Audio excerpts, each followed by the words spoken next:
This is Outnumbered. I'm Jillian Turner. Here today is Town Hall editor and Fox News contributor Katie Pavlich, Fox News Headlines 24/7 reporter Carly Shimkus, syndicated radio host and Fox News contributor Leslie Marshall, and one very special guest joining us today is retired U.S. Marine Corps bomb technician. He's also a Fox News contributor, Joey Jones. Leslie, at some point, it seems to me, in about the last week to 2 weeks, the national focus, the national conversation has sort of turned from a discussion about Confederate flags, monuments honoring Confederate generals, to now any commanders, past commanders in chief who owned slaves have to come down.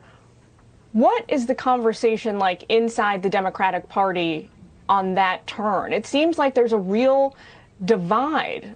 Joe Biden and Nancy Pelosi disagree on the issue. You think they're moving towards a consensus? Well, definitely there is some disagreement. For example, Ulysses Grant, who had a slave that was a gift to him, who he had no record of mistreating and did free, was married to a woman whose family owned slaves. So some people say, how many, Kevin Bacon 6 degrees of separation can we have on this? Look, the left is united in violence is wrong. Vandalism is wrong. Breaking the law with regard to federal monuments is wrong. Just tearing down statues is not the way to do it. There is a way to do it. However, we on the left do understand the anger that leads to tearing down these statues, honoring those leading the Confederacy. The Civil War was a blemish on the history of this nation, and in addition to that, an embarrassment, quite frankly, and a terrible time to divide the United States of America. And also on the left, we ask, why does this government and this president, this administration, seem to care more about protecting monuments this weekend than people when we have protest and we have COVID? Leslie, you know that's not true. Leslie, you know that that's not true.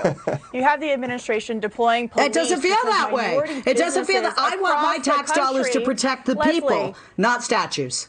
Leslie, they are. These anarchists are in our cities, burning down minority businesses, burning down stores where they go grocery shopping for their kids. This is about the president restoring law and order, and people in those communities saying, I don't want the police defunded because these criminals are overrunning our neighborhoods. In Seattle, the mayor is saying, well, why isn't the president protecting people over monuments or property? Well, he's protecting people and property because when you allow the criminals to overrun everything, you get chop zones and people murdered in places like Chicago and Seattle.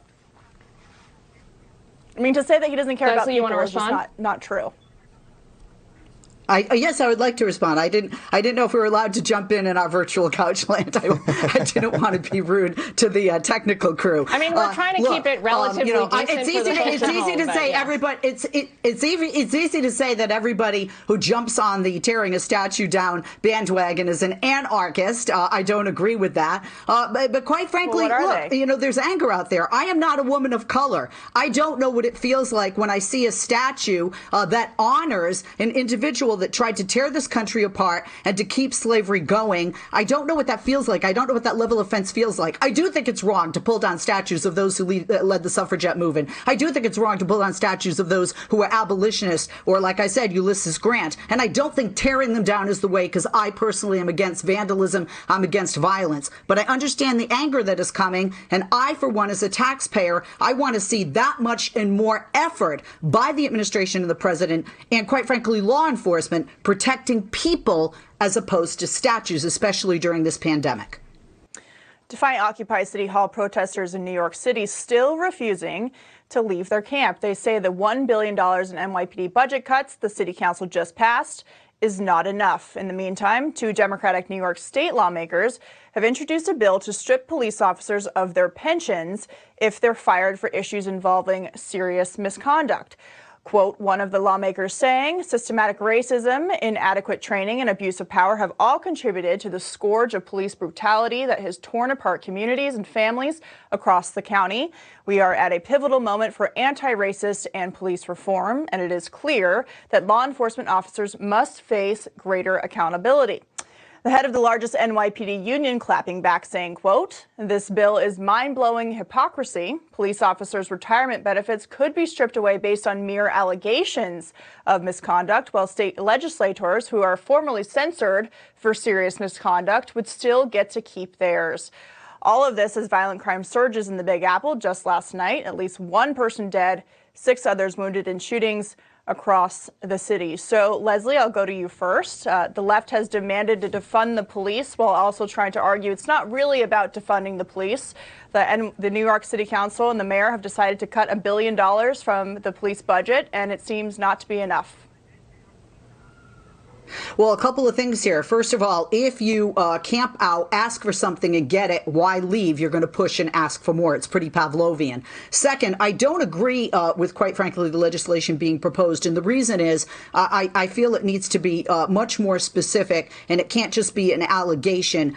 You are innocent till proven guilty, and that goes for unionized police and their pensions. But let's look at some facts. And I think we have the idea that if we have more police, we'll have less crime. And that's really not historically and statistically accurate. In the 80s, we spent nearly $15 billion more on police, and the crime rate soared. And in recent years, we actually had national cuts on state levels for police and for law enforcement, and crime did not rise. So I understand the concern when we, say, hey, there's more shootings and things like that, but having more police on the streets definitely doesn't correlate to having less crime. President Trump set to head to Mount Rushmore in South Dakota for a massive fireworks show tonight, the first there in a decade. His visit is expected to draw thousands amid a spike in coronavirus cases nationwide.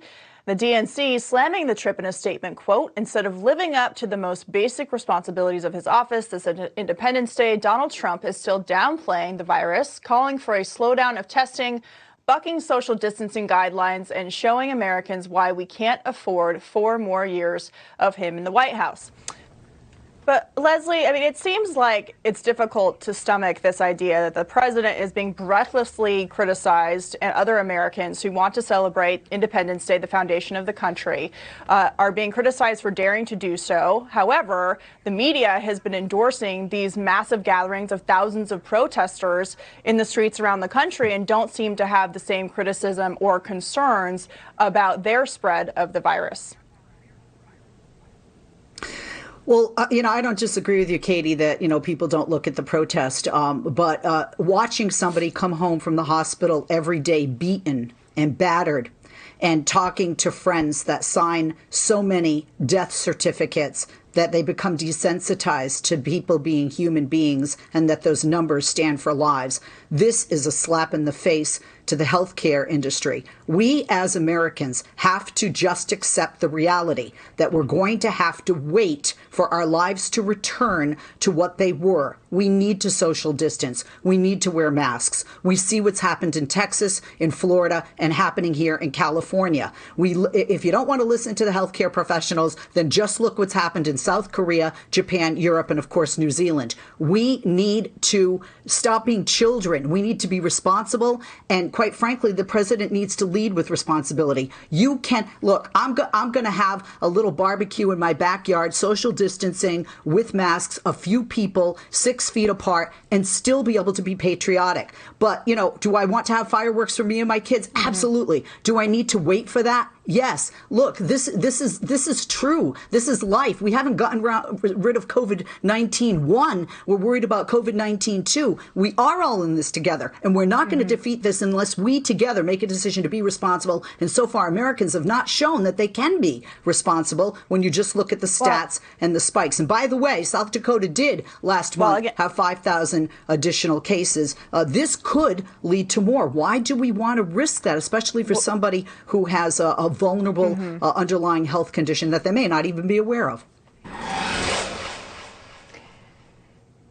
An updated World Health Organization timeline tracking the spread of the coronavirus shows China's Communist Party government, the CCP, never reported the existence of the virus to international authorities in late 2019. That contradicts prior statements by top WHO and Chinese officials. On the point that Joey raises about President Trump pulling the U.S. out of the World Health Organization, pulling that funding, Democrats down the line say, bad move, irresponsible to cut funding for this organization in the middle of a worldwide outbreak of the virus. It's created a global pandemic. The $500 million roughly dollars that the U.S. puts into the organization every single year is needed now more than ever. I do think it's a bad idea for us to tear away. Was the World Health Organization wrong with this? Certainly. I mean, China lied. What a surprise. They waited 1 week for the genetic mapping of COVID-19 to be revealed, and that was only after, Katie is correct, Taiwan published it. And there were 3 countries that actually were looking into the genetic coding of this virus. But look, you're not going to ever have 100%. I'm married. I love my husband. I don't agree with him 100% of the time. And I think that as part of the international community, the benefits of being part of this with our international neighbors throughout the world, it has more benefits than it does, especially during a time like this. And one of the reasons for it, you had said, actually, Jillian, that this is a novel virus. I have 2 doors down from me, right over there, an ER doctor who said, we're missing something on this. Every time we think we get it, it turns a corner with COVID-19. It attacks the respiratory system. They're also showing stomach issues, cardiac, brain issues. It's all over the place because it's new. Medical professionals are also learning as they go. And I don't feel that the World Health Organization should be thrown out and that we should not be aligned with them in our neighbors as a result of that, because a lot of information could be helpful to Americans that we could get through that international alliance, through the WHO. The Washington Redskins saying last hour the team will conduct a, quote, thorough review of its name after renewed pressure amid the current wave of social justice protests. Team owner Dan Snyder saying, quote, this process allows the team to take into account not only the proud tradition and history of the franchise, but also input from the alumni, the organization's sponsors, the National Football League, and the local community it is proud to represent on and off the field. Now, that renewed pressure includes the team's stadium sponsor FedEx demanding a name change and Nike pulling all of the team's merchandise and gear from its online store. Searches now prompt a no results response. And city leaders in Washington, D.C. say they won't let the team relocate to a new stadium in the nation's capital unless it changes the name. I am so curious to hear what all of you guys have to say about this. Leslie, it feels like it's only a matter of time before the Washington Redskins become the Washington something else. I agree with you. Look, I know it's uncomfortable to have a stadium changed or a venue changed. I'm a Boston girl, and when the Boston Garden was changed, it made me sad. It's now the TD Garden. But that's what happens when you have corporations that are buying and paying for the naming rights, and that's exactly what FedEx did. $205 million is what they paid for the naming rights, even though, by the way, the FedEx CEO is a minority owner, and the majority owner didn't seem to move much on this. But I do think, and I agree with you, that we're going to see the name change down the road, especially in light of the current climate in our nation.